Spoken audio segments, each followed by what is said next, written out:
Well, technically, I guess it would be good morning, everybody, as it's past midnight here on the East Coast as we come to you live on the Syracuse Orange basketball Facebook page, on Syracuse Orange Sports on YouTube, on Syracuse basketball postgame. My name is Brent Axe. Great to be with you here, presented by Krause Health.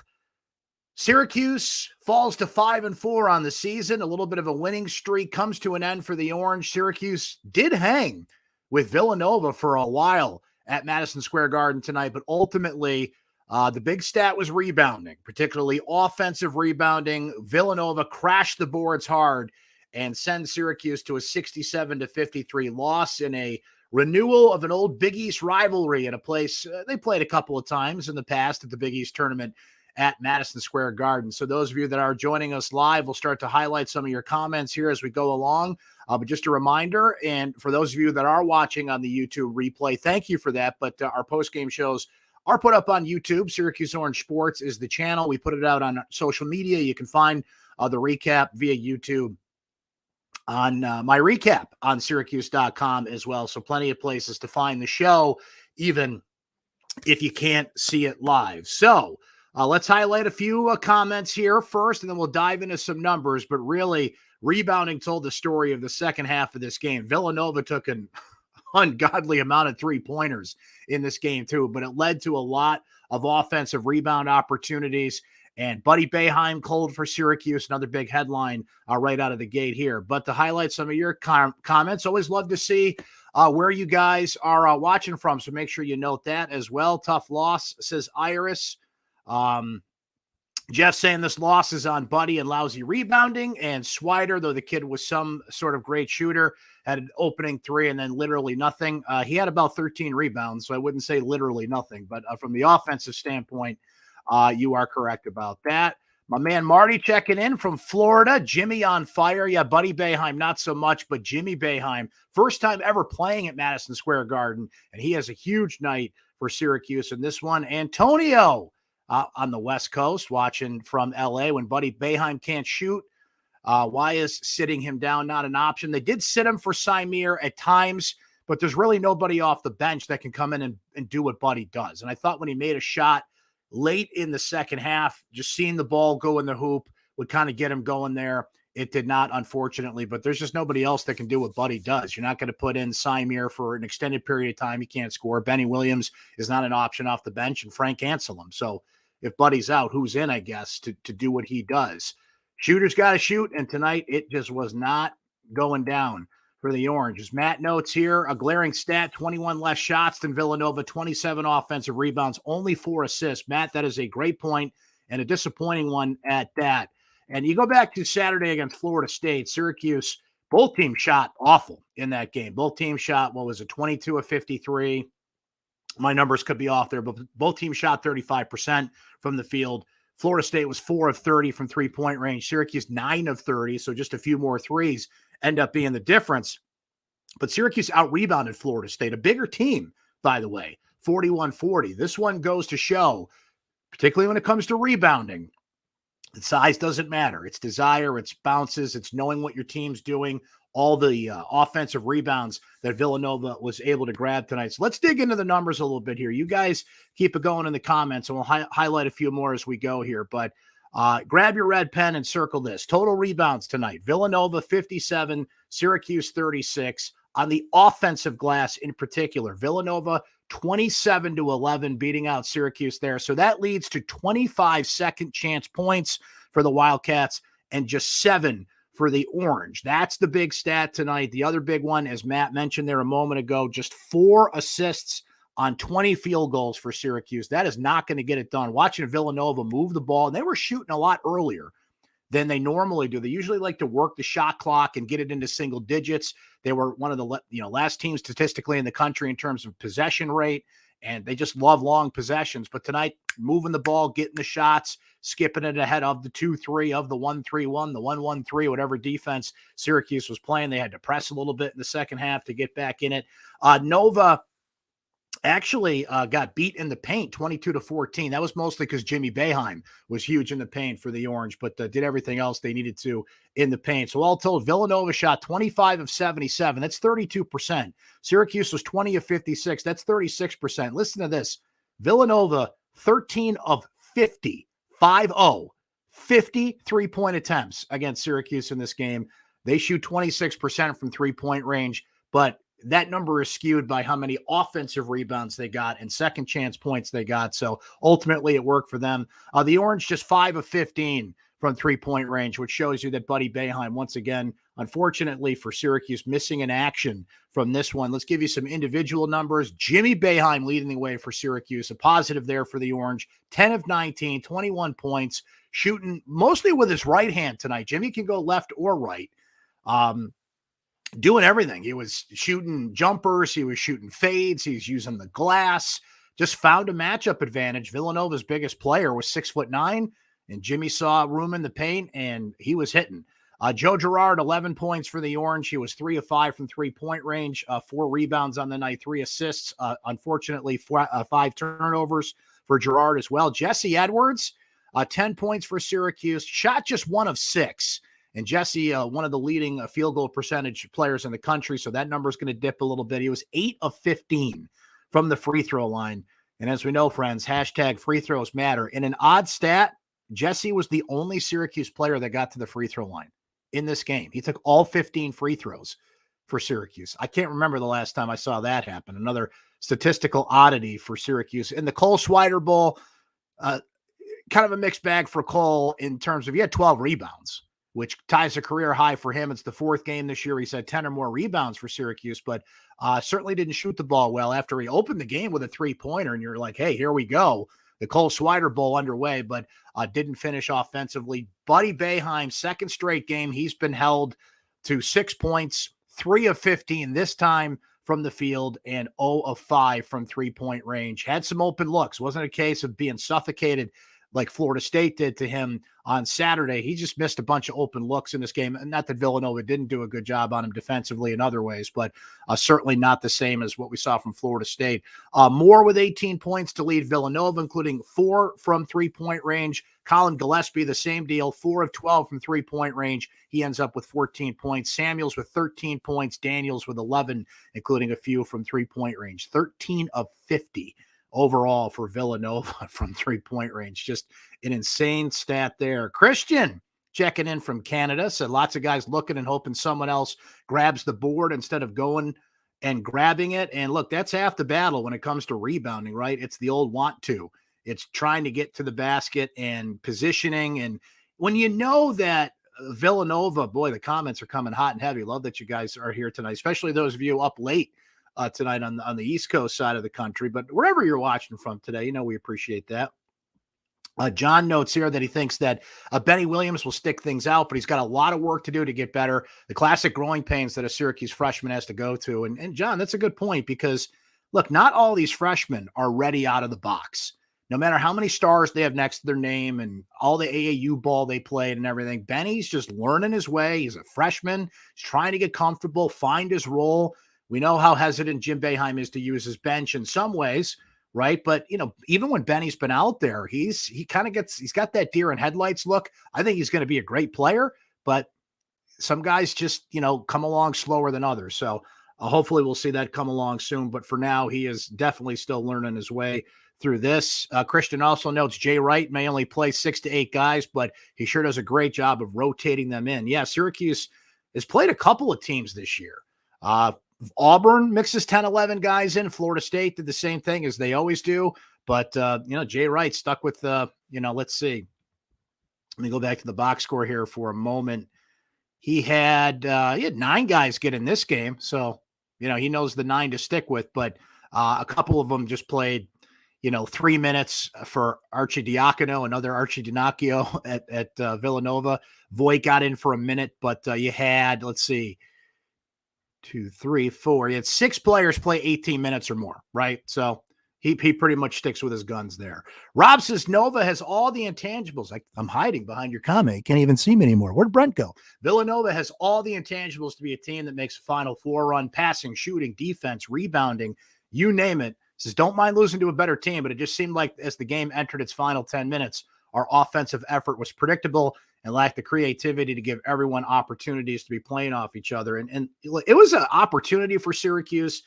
There was a key stretch in this game where Villanova missed 11 straight shots and Syracuse just couldn't cash in. As you watch the score go along, there was a scoring drought in the first half on both teams. Villanova was, pretty bad shooting in the first half. They were much better shooting in the second half, attacked the paint, got those rebounds, but they were 7 of 16, I believe, in the second half from three-point range. There was a stretch there where Villanova missed 11 straight shots, and Syracuse just, wasted some possessions in exchange with that and just didn't really capitalize there.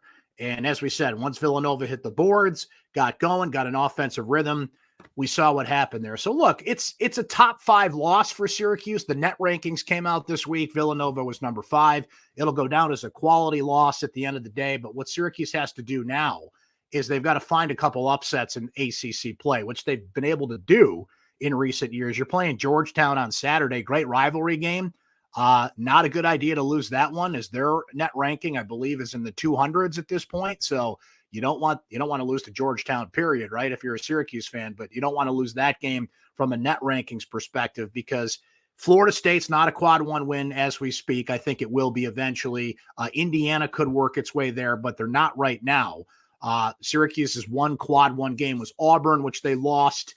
And just to reminder for those of you, what's a quad? What are you talking about? Remember the quad ranking system that the NCAA uses to determine really your NCAA tournament resume. So you have quad 1, quad 2, quad 3, quad 4. Quad 1 is the high level teams, top 75 in the country in terms of net ranking. Quad 2 is like 75 to 150 and on it goes. So bottom line, you want quad 1 and quad 2 wins if you're going to have a good NCAA tournament resume at the end of the year. And this was a good opportunity for Syracuse to play a high-level top 10 team they hung with for most of the game. Old Big East rivalry renewed. Good to see Villanova back on the schedule. It felt like it wasn't this long. I feel like they played them a couple of years ago, but they had not played since 2014, believe it or not. So it'll go down as a quality loss. But, man, what a win it would have been if Syracuse could have hung in there. And, the assist number is kind of what bothers me, too, in that you got to move the ball better. You got to move them, especially when you have shooters that are down.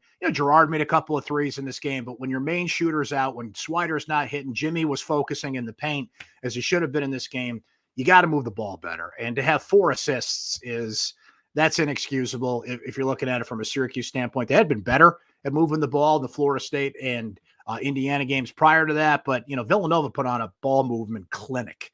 Just bing, bing, bing, bing, bing around the perimeter, looking for that open shot. And eventually Syracuse just could not keep pace with that. Let's see. Just reading through your comments here. Always good stuff from you guys. Love the passion. From Genesee, Pennsylvania, Dale says, not enough boxing out, too much glass hands. And it's kind of referring to the rebounding there. As Villanova just the want to on their rebounding tonight. Much, much better than Syracuse. Jeff saying that they lost to VCU and Colgate. Let's stop pretending that they played all top 25 teams.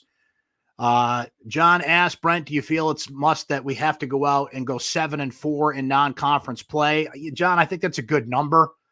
So you got Georgetown coming up next. Can't lose that game for a number of reasons. Then Syracuse finally can exhale a little bit after what's been a heck of a stretch, right? You play 3 in a row at the Battle for Atlanta. So you come back, intense double overtime game against Indiana, an intense game kind of in a different way against Florida State, but a low scoring grinder. This one was, pretty intense for a while till Villanova pulled away, and then a rivalry game on Saturday.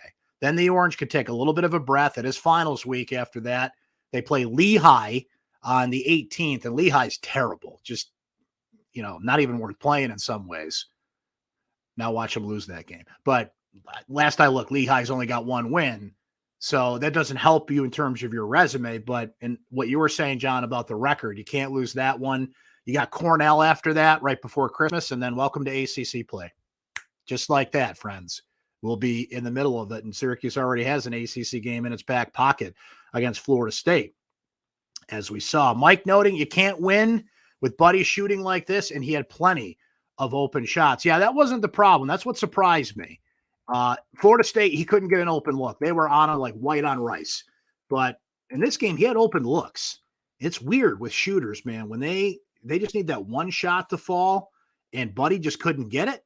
I think Villanova did a pretty good job on him defensively. And there were some open looks in the first half where he wasn't getting the ball, right? And you know what? My colleague Donna DeToto wrote about this. And, given how much Buddy has shot from three-point range the last 2 years, it's almost surprising to hear this in a way. But when you look at the numbers, he has started slow from three-point range in the past couple of years. Now, this year, he's getting much more defensive attention. Even last year, he started to get it. But this year, like every team's coming in saying, you're not beating us, right? We'll take our chances with the other guys here. We'll let Joe take shots from the logo and take our chances with Cole Swider, which Jay Wright, he knew as well as anybody tonight, right? Having coached him for a few years. And Jimmy wasn't on the three-point line tonight. So teams are just kind of coming in with priority one, slow down Buddy Boeheim. And the difference being, as you brought up in your comment, Mike, he had some open shots tonight. So that was weird to see. But he does typically start slow. For what it's worth, he does typically start slow and kind of warms up as the season goes. Michelle says, Brent, do you think the fast pace wore him down? I think at the end it did, Michelle, because it wasn't just the pace in terms of their legs going. It was mentally, right? Because Villanova was just pounding them on the boards. They're not getting buckets on the other side. There was that one stretch where Villanova was up 57-51, then it became 59-51, and I think it was, oh boy, guys, correct me if I'm wrong. I think it was Slater, or no, it was Samuels. Samuels threw down a monster dunk that made it 61-51, and it was kind of good night, Gracie, from there. But look, Villanova's top 10 team for a reason. Their two losses were to two top 5 teams. One of those games went to overtime. The other, they lost by 6. This is a Final Four contender. This is Gillespie as a grad student. They got a lot of experience on this team. Moore is a junior. A lot. We mentioned they only play 6-7 guys, and most of them are experienced players. Jay Wright is not to his credit, by the way, not into the modern world of college basketball, the one and done era.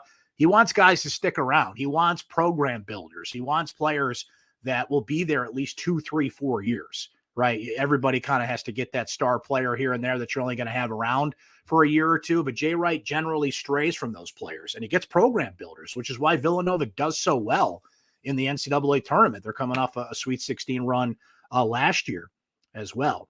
Meredith is coming out of halftime. Buddy didn't even seem to get into the game.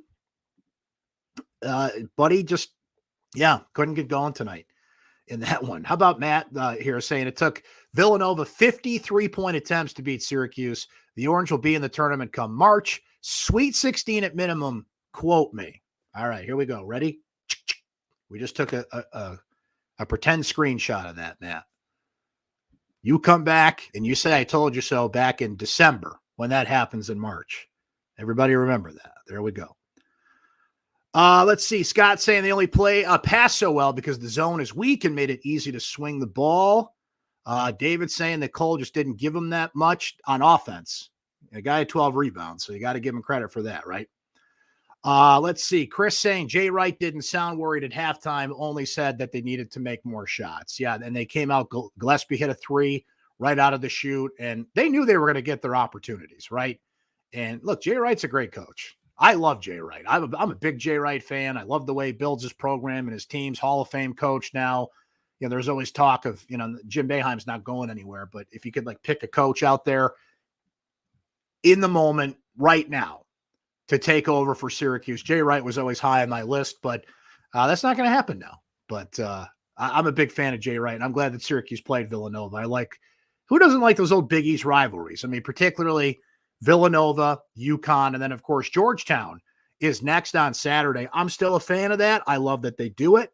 I think that, older guys like me that remember Georgetown as the rivalry enjoy that. It's a good, a good history lesson for you kids out there when Georgetown was the main rival. You keep it going. Keep it interesting. Put good teams like that on the non-conference slate.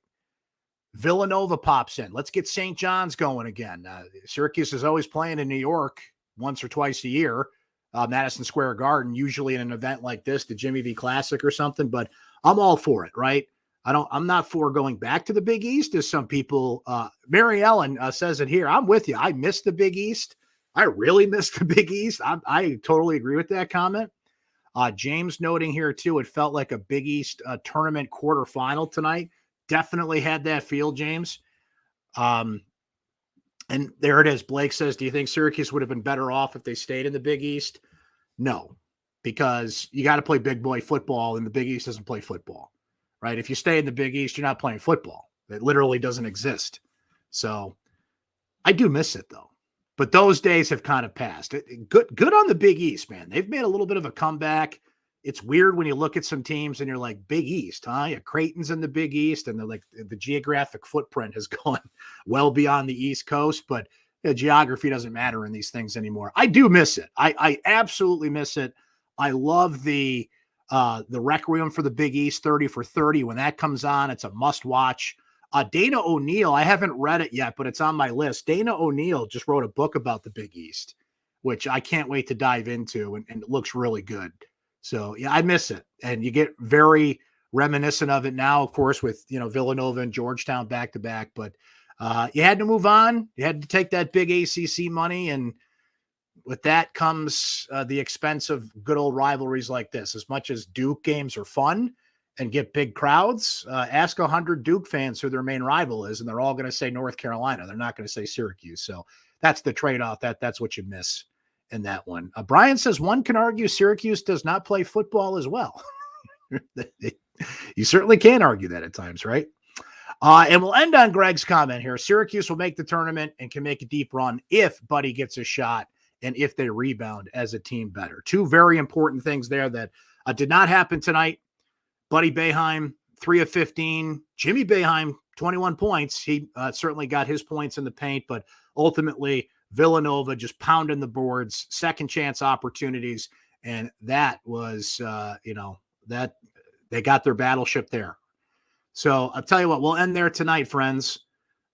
We're going to end a little early because it's 12:30 here on the East Coast. I got to start banging the keys and get a column done for the morning. So, hey, appreciate you hanging out here if you're up late. Much more reasonable time on Saturday, 12 noon tip-off against Georgetown. I like, those are my games right there. Not that I don't mind staying up for you guys, but 12 o'clock, more reasonable than midnight, right? When we do these things, but always love you guys hanging out. Just a reminder, if you do miss the show live, it is on YouTube. It'll be on our Syracuse basketball Twitter feed. It'll be archived here on Facebook if you're watching there, and my recap on syracuse.com as well. You can always catch the replay if you missed the show live. We'll be back Saturday. That'll be our next broadcast, Syracuse, Georgetown, 12 noon tip. So about 2 o'clock or so when that game's over, we'll be right back here and hope to see you right back here. But for now, the Orange fall to 5-4 after they lose to Villanova tonight. Final score 67-53 at Madison Square Garden. You guys enjoy the rest of your week, and we'll talk to you Saturday after the Orange play Georgetown. Speaking of which, it's 12:33 in Georgetown. You know the rest. Have a great week, everybody.